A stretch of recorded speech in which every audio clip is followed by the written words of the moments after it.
brand new pair of boots here. At least that's what I'm hoping is in the package. I've been needing a pair of boots for months now. Actually, probably a year or more. My Morels, I've bought the same pair of Morels now 3 times, I believe. And they are gone. They're permanently wet inside. They're broken down, they're split open, they're really uncomfortable, the insides are coming out. I really wear a pair of boots out. My wife's been keeping on for me to get a new pair for ages, and I just didn't want to spend the money. Boots, to get a good pair of boots, is really expensive. Now, I've been going with the Morels for a while. I really like the Morel brand, but I just like to try something different. Given all that's going on right now in the world, I can't say no names or the video will be demonetized or taken down, but given all that's going on, I had to shop for my boots online, which I've never done, so I'm hoping these will fit. Also, all that's going on in the world, I wanted to go with something more local. I didn't want to go, like, I really like the look of the Caterpillar boots, and I like Cat products, the kind of the heavy-duty construction. The boots look really good. But I did some digging, and everything made in China. So I was hoping to go more American made or Canadian made. And I found, I'm pretty picky about the stuff I buy, and I did a lot of looking around. I finally found a boot that I thought would be perfect for me. And it is the Kodiak Journey. I wanted something, I don't have my Morels on here now, but I like something that's kind of a cross between a work boot and a hiker, because I don't want to have to buy 2 separate pairs of boots. I want a pair of boots that'll work for me when I go out in the woods as well. So I'm hoping these will do it. These have a steel toe, or it's a composite safety toe. It's not a steel toe. They're puncture resistant, so they have the composite shank in the bottom as well. They're waterproof, slip resistant, electric shock resistant. Let's see what they look like.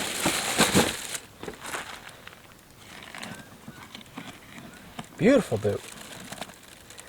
Really nice 3M thermal thinsulate.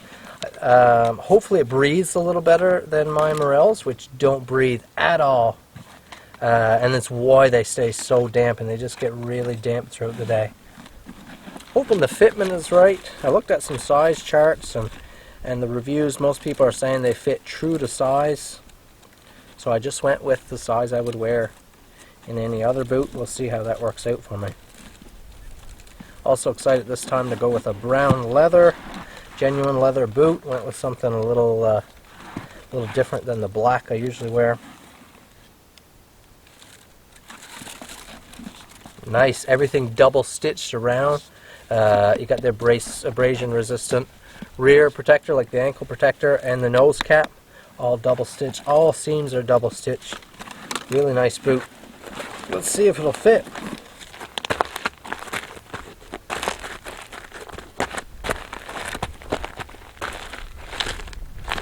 Real nice boot.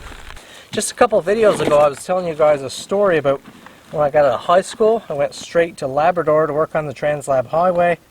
I worked on an asphalt crew. Really heavy work, but I was just thinking of a story the other day.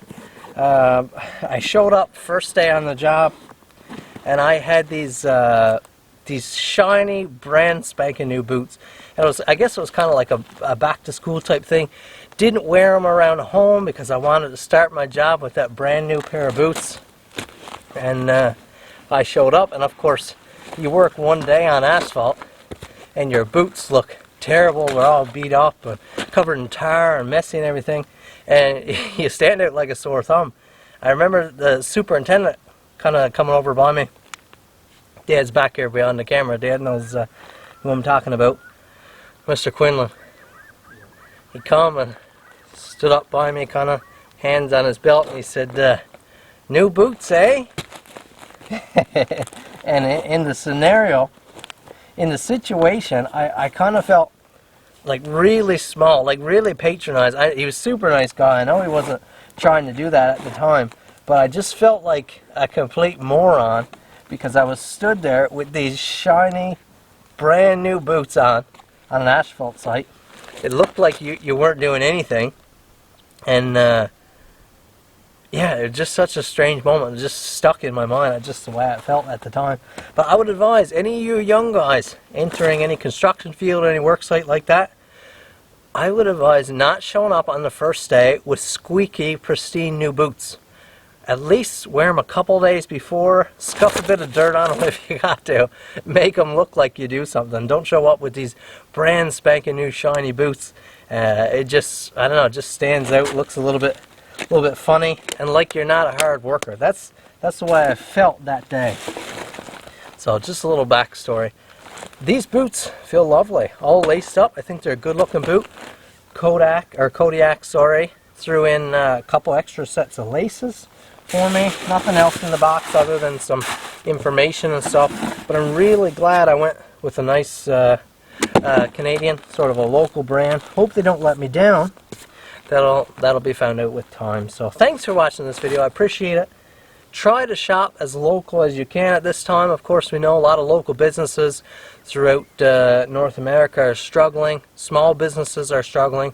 So if you can shop from businesses like that, try to do that. Try to keep business here and help out these smaller companies, these less international brands. Help everyone kind of stay strong and get back on their feet. Thanks for watching. Hope you enjoyed this beautiful view. Subscribe if it's your first time here. Leave me a comment down below. Actually, what I'd love to hear, tell me about your first day at work story. There's a lot of older guys here following the channel. There's some younger guys. Tell me about the first day you showed up at your job when you were a younger guy, whether that was a construction site or bricklaying, or whether it was in a school, or I don't know. Just tell me about your first day at work story. Tell me a little story about it. Thanks for watching, guys. We'll see you in the next video.